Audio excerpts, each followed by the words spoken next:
Why don't we talk some NFL draft? I think Let's that's do it. Let's talk NFL draft. The pick is in.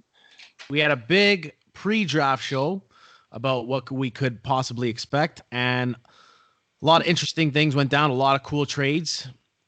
But the most talked about story during draft weekend didn't even really involve the draft, and it was Aaron Rodgers possibly being dealt. There was a big package being offered apparently by the Niners, and the Packers declined. Word coming out that Rodgers wants out. He's had enough, and no deal has been made since. But where there's smoke, there's fire, and there's definitely some issues going on there. Bobby, I'll kick it to you first because you love talking about Aaron Rodgers and how, he's the type of guy who doesn't talk to his family. So he's kind of like a weird dude in that sense. But in this case, do you feel he's justified to want out of Green Bay or do you think he should just cool it? And he's got a really good team in Green Bay, right? So they've got a shot. So does he want to jeopardize that? Justified, that's a tough word. I want to go back a year. I want to go back to the last NFL draft when the Packers drafted Jordan Love, and he was upset. Aaron Rodgers was upset. But I think what people overlooked was that the press conference after, we're talking about a guy who's aloof, who's high maintenance, who's a bit of a prima donna. He came out after that and said, yeah, it's a part of the business. I'm not going to be here forever. I understand. He basically said all the right things. And that was so out of character that should have basically hinted us to what was going to happen. Like, have you ever know, like, when someone's acting strange, there's something going on behind the scenes. I'm sure we've all been in situations where something doesn't feel right and someone's acting strange. I could talk about, like, relationships and stuff, and we're kind of at the end of the relationship. The reactions aren't what you expect. And that reaction from Aaron Rodgers was so out of character that this weekend, the draft made so much sense. That him doing all this, embarrassing the Packers, it was all calculated. It was all premeditated. He knew what he was doing. And that reaction a year ago was just like, all right, okay, you think I'm done? And now I think he is done. I think he's finished. And I don't know how he goes back to Green Bay. And I know Green Bay has a pretty good team. But there are some other really good teams with really good rosters. And, the one that's being floated is Oakland. Like, I don't know if Oakland makes a ton of sense. But there are teams that he might want to force his way to. Your Denver Broncos, possibly? I was going to say. I heard that, and that makes a ton of sense in terms of they have a lot of young talent. But my question is, do you want to go into a division with Patrick Mahomes? And do they have the assets to give up for Aaron Rodgers? Yeah. You hope it makes a lot of sense. That's for sure. You're hoping. I mean, you put Aaron Rodgers on that team, that has a chance to be a Super Bowl contender. But we don't, they're still a young team. But I don't know. Do you want to play Patrick Mahomes twice a year and Justin Herbert twice a year and the Raiders twice a year? It's a tough division. It's one of those, like, I don't know if I'd want to be in either West Division for the next few years. So Rob, for me, I know Joe's going to get into this with the winners and losers, but I just kind of one take on this is going back to coaching. When we had a player that just, whether he was good or not, okay, didn't want to be there anymore for whatever reason, as a coach, you're doing your team a disservice if you keep him around. All right, I don't care how good the player is. We had one of the best players in the league. I'm not going to name because just in case, but when we let him go and he went to the last place team, and was he still good? Yeah, but they never got any better because of the players around them. But we opened up a roster spot to bring in what else we needed. I know it's not really the same, but at the same time too, you're getting rid of a big problem before more problems happen with them still there. So that kind of segues into what I was going to say from that standpoint. I really expected Green Bay to trade him at the best possible time. You got GMs that were probably desperate for Aaron Rodgers, who's coming off an MVP year, right? They would have thrown the Mike Ditka to Packers. The Packers literally could have made their team so much more better. that was a deep draft. Apparently, from all accounts, I know everybody says, this draft is deep, or that looked to be a deep draft with a lot of good offensive players. Even if Jordan Love is not the answer in the first year, they could have had a lot of other weapons they could have used on that draft for those picks and the year following. So would it probably be as good? Time will tell, because obviously it's the best quarterbacks in the league. But at the same time, too, Green Bay could have had a monumental haul that would have probably kept them right at that same level or even better. Who knows? That's what I was expecting. And now, to your point, Rob, if he retires, now what do you have to show for it? They did draft another guy named A. Rodgers. Was it Aaron? I don't know if it was Aaron or something like that. But they got another Rodgers on the team. But who cares now, right? Yeah, he ain't retiring. I think what I heard is, though, if they trade him after June 5th, like some date in June, there's so many salary cap. Apparently, they have to wait till. So who knows what's going on? Here's the problem with that analogy is that if Aaron Rodgers doesn't go back, the Green Bay Packers go to like an 8-8, 9-7 team. And they become almost they're not a Super Bowl contender anymore without him. So, I mean, you almost have to put up with the problems because he's the MVP. Joe, what do you think? Well, the rumor was that the Niners were offering that third pick amongst a bunch of other stuff, right? I mean, if you take that deal, you could just take your quarterback of the future right there. They could have had Trey Lance or Justin Fields, whoever they would have wanted in that part. But if you're a team that sees yourself as a Super Bowl contender, you're not going to make a move that takes you out of that. Plain and simple. So yeah, your long term, it may have been a really good deal for the franchise. In the short term, when you're trying to win the Super Bowl, it completely destroys your shot. So I understand why they don't want to trade him. I understand why he wants out though too. So, and he saw what Brady did, right? Everybody sees what Brady did, leaving a franchise you've been with for a long time, go to the next place and do it again there. It can happen again. So, and these guys are looking at Brady and Manning, and they're saying, look at how much power they had when they left. Like Aaron has no power. Exactly. This is 10 in the last 10 drafts. Yeah. They've drafted one offensive player. That's why they're, we'll talk about winners and losers later, but they've drafted one offensive player in the first round. And I had a tweet, I can't remember what it said, but it's like the Packers 1 year are saying, we're working for the future, and now they're for the now. And I bang on Aaron Rodgers a lot, but I kind of get where he's coming from, man. This team he's getting mixed signals. Instead of drafting a guy to help you last year win the Super Bowl, they drafted your replacement that's not even 3 years away from being 3 years away. And it's like, wouldn't you be a little frustrated? Like, don't you think they could have used maybe a nice offensive piece in that last drive against the Bucs? So I get it. His response was just so out of character. We should have seen this coming. And this was purely to embarrass the franchise. This was, you embarrassed me last year. Like, fuck you. You didn't tell me you're drafting him. Okay, fuck you. So maybe he will go back. Maybe this was just like a message. But let me win the league MVP, and then on draft night, I'll leak it, because he told them I'm not going back, and they said we'll see what we can do. And he said, "Oh, this was premeditated a year ago. This guy is a sociopath." I can tell you who it probably wasn't leaked from: the agent, because he's the same agent who reps Jordan Love. I think that's the best part of all of this. Oh, that's unbelievable. They are definitely in my losers, though. They were. I have a few. Well, let's get to that. Let's talk about our winners and losers. Yes. You mentioned they are part of your losers, so do you want to just kick us off with what you're thinking here? Why don't we do winners first, actually? Because my losers, I want my last loser. I would love your guys' opinion on it, because I think there is a huge loser. Big tease here. Big tease. There is a huge loser that nobody, I don't care where you're listening, nobody has said they are a loser. But they are, and I'll tell you why. I can't wait to hear who it is. After the break. There's no breaks on this show, folks. Oh, okay, whatever. I'll tell you later. We don't have no sponsors yet. So I had 5 winners from the draft. Oh, Jesus Christ. Jacksonville, obviously. The self-explanatory, right? Yeah. Chicago. QB left tackle. Can you leave some for us, maybe? You guys can just jump in here at some point. I got New England, who got their quarterback, didn't move, who reports were they were going to go to 8, 9, 10. didn't move, got their guy. Whether he's the right guy or not, didn't move. Cleveland did great.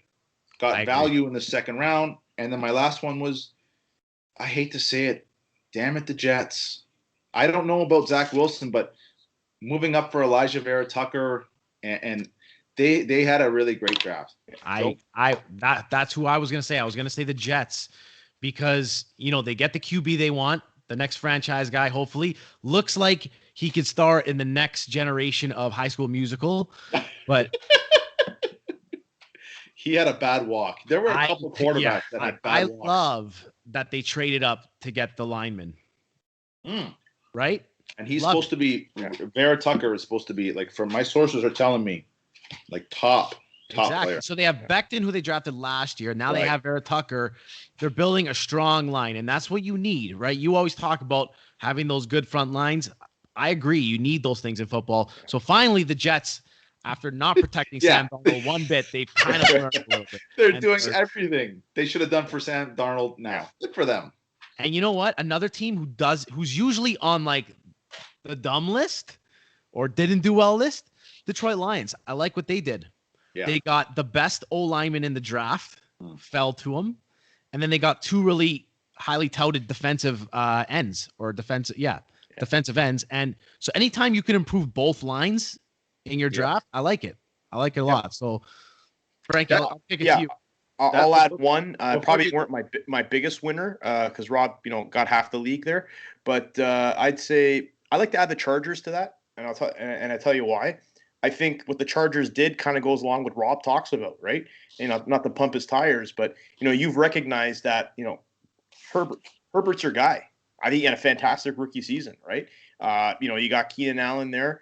But at the same time, too, when you got your quarterback, what do? You go with the tackle. And you guys talk about Penei Sewell. The Chargers, there was as soon as their time, they didn't even take any time. They just jumped in. The pick was in, and they took Rashawn Slater. And that's covering your assets. That's making the best of what you got. And the best part about that, too, they drafted the Canadian, Josh Palmer, big target, right? Another guy, another skillful guy to go along with Keenan Allen. So I like what they did. I think they're an up-and-coming team because I did not like them last year. I'll be honest with you, mostly because of Tyrod Taylor. But Herbert looks like he's a real deal, man. So I like what they did. Do you think the Detroit staff looked around at 7? They were just like, is Penei Sewell still here? Because that was the second fastest pick of that draft. Behind Najee Harris was. Can I say one thing about the Lions? Why I'm not jumping like you. Listen, they got the best lineman in the draft, but it's Detroit. Yeah, their coach is awful. They have one of the worst. They got a new coach. He's going to be out. I'm calling it right now. He's got tire fire. Jared Goff is not the guy. How do you not take Fields? No, I agree with taking Sewell there. I think elite left tackle. I mean, but what are you trying? I think I'm not saying to take Fields to start him. I'm taking Fields a year under Goff because Goff's not awful, but at least you can play behind a quarterback who was taken high, understands that, right? You have a cornerstone. I'm not saying Sewell's not. I'm not saying, but I just thought Detroit needs sexy right now, right? I don't know. That's just my opinion. But maybe they didn't. They saw what they saw in Fields, and they don't know about him, right? We said what we said about the quarterbacks last week is that taking them high in the draft doesn't mean they're going to be good. Most of the time, they don't end up being good. So you don't know. You don't know. So do you take a shot with Field, or do you take the for sure thing and take Sewell? So I like what they did. I really do. Yep.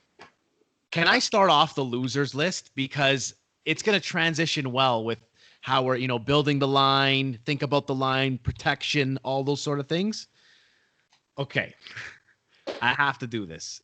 And it's not because I'm a Steeler fan and this team's in my division and they're an easy target. They are an easy target, but I have to do it. Okay. You remember that scene in Moneyball when Brad Pitt, he's at the table with his scouts.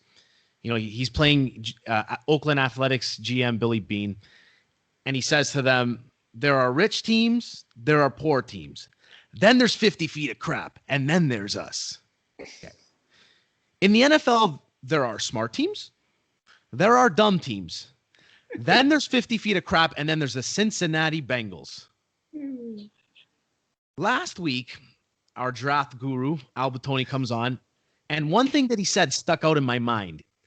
The Bengals, they released their new uniforms, and they had Joe Burrow, the franchise, there to release them. And he's sitting on a throne. And the thing that sticks out to you the most is that giant, enormous scar on his knee. This guy, who is your franchise, just had a career-altering injury because you failed to protect him.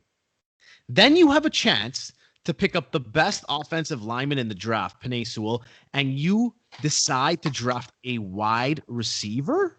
Pardon? Yes, I get that Jamar Chase might be the best playmaker in this draft. And yes, I get that he and Burrow go way back to LSU days, and it would be fun to see the magic in the NFL, yes. And who knows, maybe Burrows even went up to them and said, guys, take him. He's awesome. What else do you expect them to say? That's his boy. But that's not what they needed. Is it really going to matter if Chase is that good if your QB is sitting on his butt the whole game? And it's not like the Bengals have scrubs at wide receiver either.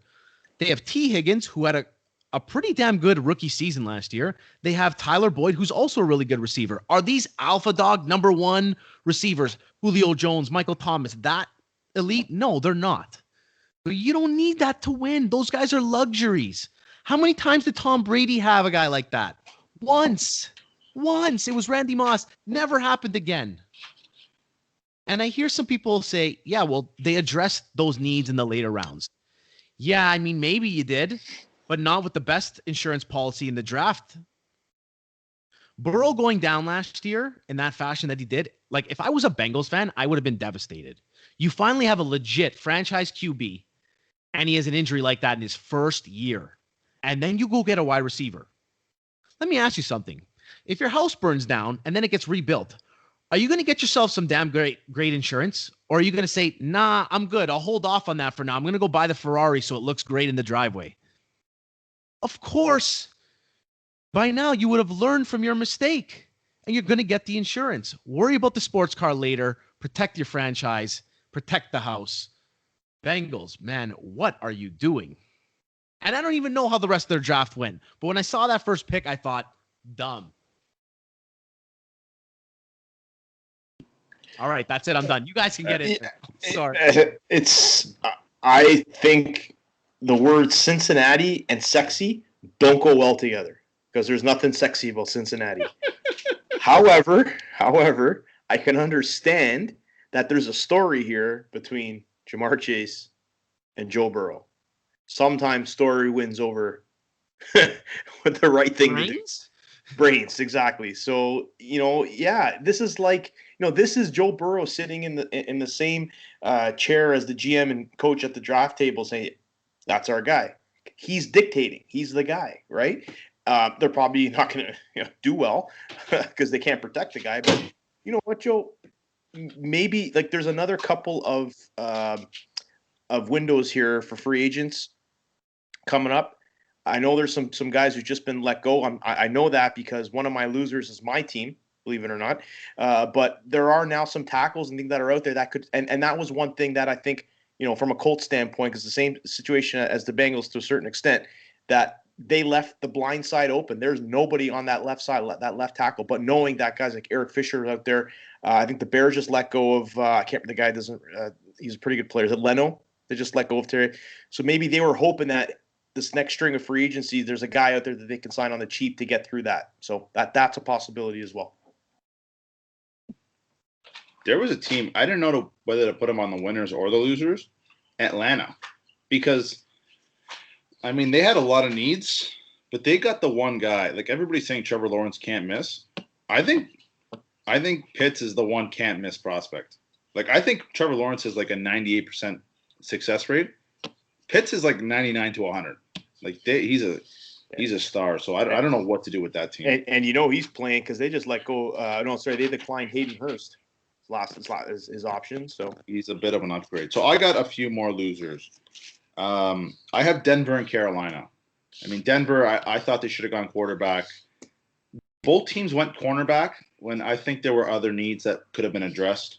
Oakland, classic Oakland. overdrafting a guy, like could have been drafted later in the first, even in the second round. Like, I don't care if you like the guy, move back and grab some assets. But it's like the Mike Mayock, I have to show you how much smarter I am than you. Washington, I know Philly was at 11, so maybe they said like, or Philly or Dallas. Who moved up to? I think it was it Dallas? They moved back, Dallas. Yeah, so sorry, Dallas. Maybe Dallas said to Washington. I don't know if they called, but if Washington didn't try to move up to grab Justin Fields, I think Washington would have been the pick of that division had they got Justin Fields. And the last team, the biggest loser that nobody is talking about, the Dallas Cowboys. Why are they the biggest loser? They got the best linebacker in the draft, correct? Yeah, the only problem is they were sitting at 10. Who was available at 10? Let me think. Oh, Justin Fields was there. Justin Fields. Who does Justin Fields kind of have the similar traits to? Oh, Dak Prescott. Oh. So instead of signing Dak Prescott, they could have let him walk or franchise tagged him. They could have had the second best quarterback in this draft at 10, who is almost a carbon copy. Both mobile, both have good arms, same size, except one is going to be $35 million cheaper for the next 4 years. They were the biggest loser. They would have had Justin Fields at 10 if they hadn't re-signed Dak Prescott. Now they're going to sit in NFL purgatory. They have no chance of winning. They would have had $35 million in cap space. Do you know what $35 million buys you in free agency? Like 3 stars. I think they were the big loser that nobody's talking about because they signed Dak Prescott. You could have had a cheaper version that has a higher ceiling. You don't know for sure, though. That's the thing. Dak is good, and you don't know about Fields. Like, yeah, he's very promising, and yeah, he looked great in college, but those guys are a dime a dozen. There's so many stories of guys that were great in college, and let me ask you something. The NFL, and they're not that great. Totally agree. Let me ask you something, though. Dak Prescott, we know that we've seen him with a good team not win. He ain't going to win with a bad team. So when you start paying him, this team is in trouble. We've already acknowledged that they're in trouble. If I told you right now, I can let you have Dak Prescott and Micah Parsons or Justin Fields and $35 million of cap space for the next 4 years, what would you pick? And the fact that you're thinking about it is saying you're probably... You know what? You sold me only because the whole idea is to win. And if you don't think you can win with Dak making that much money and the rest of your thing, then you got to look the other route because you don't know. That's an unknown. You might not be able to win, but you don't know. He couldn't win. He couldn't win on a rookie contract with great pieces around him. You could have simulated that again with Justin Fields. But Justin Fields ain't winning with that defense either. So yeah. But you know what? It's funny. They drafted a linebacker in the first round. They drafted a linebacker in the third round. Like, they added a lot of defense. So this team's going to be a little bit better. They just can't afford to sign anybody now. Me, I would have taken Justin Fields. I think it was a mistake. I thought they jumped the gun. They gave Dak Prescott everything he wanted 2 months ago. I don't know why. Also, did he not just have his leg snapped in half? Oh, so we don't even know about his mobility anymore. I think they were the biggest loser that nobody's talking about. Fair enough. Yep. And it was impossible to forecast that they said he was the second best player in this draft, and he's there at 10. It would have been impossible, but he was there, and they were sitting there at 10. And that's